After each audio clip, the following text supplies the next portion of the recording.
And Don, I went through his clothes. He had like 60 T-shirts, and like 3/4 of them were Christian T-shirts. Faded, everything. The more faded, the better for him with his he was very, very finicky about his clothes. So I'm asking you, like, his day of celebration, the 30th, that wear a Christian T-shirt or something like that. I see a bunch of them out there right now. But I wore my favorite one. It's Jesus' hands tied with heavy rope, and it says "Bound for Glory." And I'll have, as I did in the first one, she'll read the back.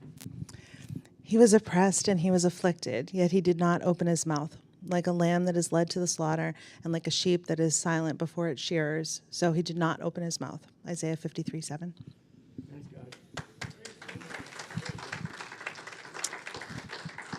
On the 30th, for the celebration of life, there'll be a lot of opportunity for people to share stories. Many, many people have stories like that about Don, and so just encourage you to join us for that day.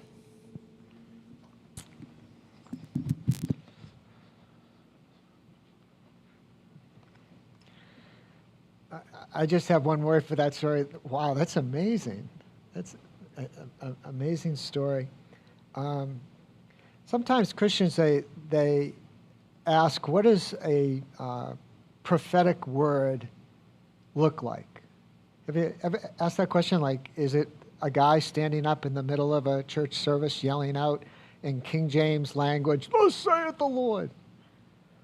Paul describes the prophetic word from 1 Corinthians 14:3 as a word that has kind of three impacts: edification, exhortation, and comfort. I don't want you to miss the moment here, because what we just experienced was a true, like, tender word of edification, exhortation, and comfort. And to know that God can arrange all things to work together for the good, and in this case to minister to Bob, is just simply extraordinary.